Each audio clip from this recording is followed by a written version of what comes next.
क्या हाल है, कैसे हैं? कुशल मंगल होंगे। आ गई बीजेपी की सरकार एनडीए की मदद से।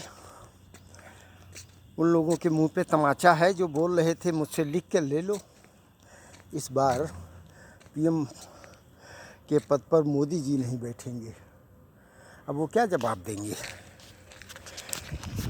चलिए, कल शपथ ग्रहण भी हो जाएगा, लेकिन इस बार सरकार बैसाखियों के सहारे पे है। कैसे और कब तक चलेगी ये तो भगवान भरोसे है। गठबंधन की सरकार कई बार चली है, लेकिन चलाने वाले पर निर्भर करता है कि वो कितना बर्दाश्त करके चला पाएगा। यही सारी बात है। हमारे उत्तर प्रदेश में तो बीजेपी की बुरी तरीके से हार हुई है।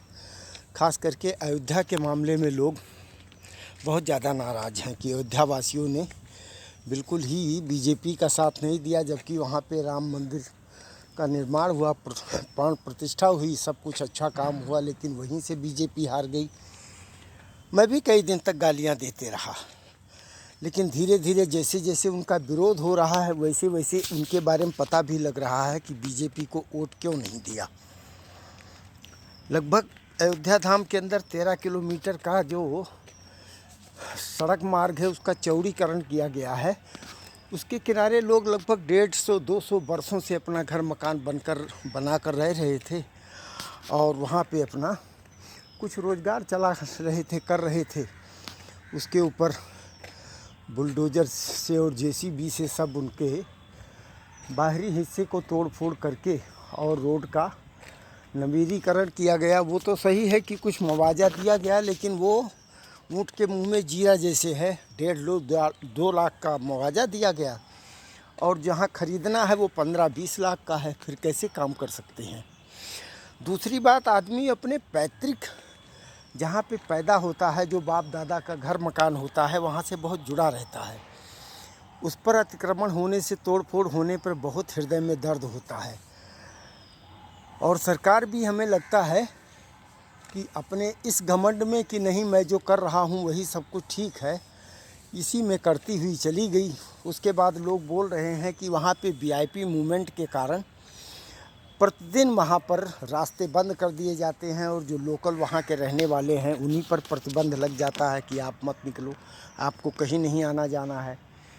पहले इतनी चेकिंग नहीं होती थी, लेकिन अभी आजकल सुरक्षा के मामले को लेकर हर अयोध्यावासी की हर जगह पे रोक टोक और चेकिंग होती है। ये सब लोगों को बुरा लगता है। खैर, अयोध्या में तो लगभग 4000 वोटों से जीते थे। बाकी की जितनी सीटें थी, जहाँ बूथ थे, वहाँ पर बीजेपी का हार हुआ है। लेकिन यहाँ पे भी विपक्ष को लगभग 1 लाख वोट मिले हैं और जो बीजेपी के कैंडिडेट हैं उनको 1,04,000। इस तरह से इस बार वोटिंग सिस्टम रही और उनके दुख दर्द को भी समझना चाहिए।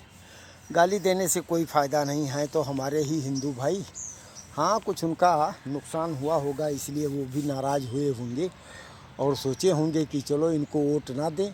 लेकिन ये बहुत बुरा किया, वोट उनको दिया जिन्होंने राम भक्तों पर गोली चलवाई थी। और जो उनके विरोधी हैं उनके कैंडिडेट को जिता दिया। ये थोड़ा सा अटपटा लग रहा है। और एक्चुअली में अगर देखा जाए, कहा जाए, सुना जाए तो ये बात सत्य है।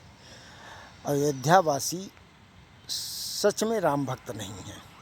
कुछ ना कुछ तो कमी उनके अंदर है, मतलबी और स्वार्थी हैं। दूसरा मामला है कंगना रनावत जी को, जिनको कल चंडीगढ़ में एक सीआरपीएफ की महिला जो कि पंजाब की रहने वाली हैं, उन्होंने थप्पड़ मार दिया। हो सकता है कंगना रनावत ने कभी गलत बयान दिया हो, जिसके वजह से वो अपने मन से क्षुब्ध रही होंगी। लेकिन इसका मतलब ये नहीं है कि आप अपने राज्य में हो और सुरक्षा में हो तो कोई भी आएगा उसके ऊपर आप अपना प्रहार करोगी, दिखाओगी। ये तो बहुत गलत तरीका है ना। अगर इस प्रहार को लोग सिरनी का पद दे रहे हैं कि उसने बहुत अच्छा किया है, तो फिर तो इंदिरा गांधी के ऊपर जो हमला हुआ वो भी लगता होगा इन लोगों को कि ठीक ही है। राजीव गांधी मारे गए बेचारे हैं, वो भी ये लोग बोलेंगे हमला सही हुआ। सुरक्षा कर्मियों को किसी के ऊपर अपने आंतरिक मन की व्यथा को व्यक्त करने का दूसरा तरीका है। इस तरीके से किसी के ऊपर प्रहार नहीं कर सकते हो। तुम्हारे ऊपर पावर है, वर्दी पहन रखी तो किसी की थप्पड़ मार दोगे क्या? अपनी औकात में रहो। और तुम्हारी औकात होती तो पंजाब से बाहर निकल के उसको थप्पड़ मार के दिखाते, 2 मिनट में तुम्हारी औकात वहीं पे सही हो जाती। अपने गली में हर कोई शेर बनता है, लोग शेरनी बोल रहे हैं। शेरनी वर्नी नहीं, किसी गलत आदमी का गलत फ़ायदा उठाया है। इस तरीके का आचरण सुरक्षा कर्मियों का ठीक नहीं। आपने जब वर्दी पहन रखी है तब आपको सोचना चाहिए कि सरकार का वेतन लेते हैं और उनके प्रति हमारी जो वफादारी कर्तव्य है उसको करना ज़रूरी है। बदतमीजी करने के लिए सिविल ड्रेस पहन लो, उसके बाद आपको ज़्यादा तकलीफ़ है, उसके घर पे जाकर अटैक करो, कुछ भी करो। यूनिफॉर्म पहन के और किसी को बिना मतलब थप्पड़ मार दोगे, वो भी बैठा हुआ। वहाँ पे सुरक्षा चेकिंग हो गई थी, वो अपने वेटिंग रूम में जाके बैठी थी, वहाँ जाकर थप्पड़ मार दिया। क्या तरीका है ये? ये दिखाता है कि पंजाब खालिस्तान की तरफ बढ़ रहा है और बढ़ ही रहा है। मुँह से बोल नहीं रहे हो, बाकी सच्चाई तो यही है। कांग्रेस की जब तक सरकार थी, कैप्टन अमरिंदर सिंह की, तब तक कुछ रोक टोक थी।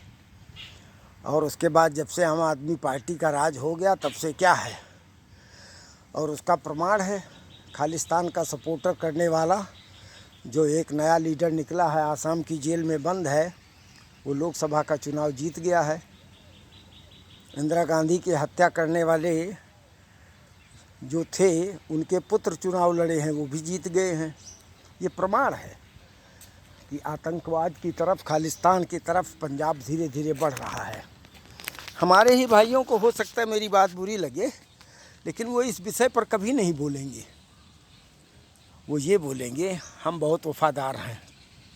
वफादारी तुम्हारी पता लगती है ना, अभी बोलो वफादारी कि उस लड़की ने जो किया है सही है कि गलत, पता लग जाएगी तुम्हारी वफादारी। उस पर चुप रहोगे, उस पर बोलोगी कि उसकी माँ को जो है उन्होंने गाली दिया था, तो गाली देने का मतलब तुम ड्रेस पहन लोगे, तुम्हारे केबिन में आएगी तो उसको थप्पड़ मार दोगे। औकात है, करो FIR करो, उसके ऊपर केस करो, उसके ऊपर और दूसरा मामला करो। चलिए ठीक है, कल प्रधानमंत्री जी का शपथ ग्रहण समारोह हो रहा है, बढ़िया प्रोग्राम होगा, अच्छा होगा। देश में जो कुछ होगा वो ठीक ही होगा। और अगर नीतीश कुमार जी और चंद्रबाबू नायडू भाई साहब दोनों ने साथ निभाया तो सरकार चल जाएगी। नहीं भी चलेगी तो उनके अंदर इतना जोड़ तोड़ हिसाब है कि वो किसी और को भी अपना धीरे धीरे बनाते और निकलते चले जाएंगे। 5 साल सरकार चलने की पूरी संभावना है। हाँ, ये बात ज़रूर है कि जो पहले निर्णय ले लेते थे बेझिझक होकर, वो लेने में अभी मुश्किल हो जाएगी। अग्निवीर के ऊपर सबसे पहले प्रश्न उठ रहा है और सही भी है। अग्निवीर की व्यवस्था बिल्कुल ठीक नहीं है। जो हमारे सेना में हैं वो लोग हमें बताते हैं, बातचीत करते हैं कि जो अग्निवीर के नाम पे भर्ती हुए हैं उनकी दैनिक कार्रवाई किस तरीके से है और क्या करते हैं। चलिए ठीक है, खुश रहिए, स्वस्थ रहिए, अपना ख्याल रखिए। जय हिंद।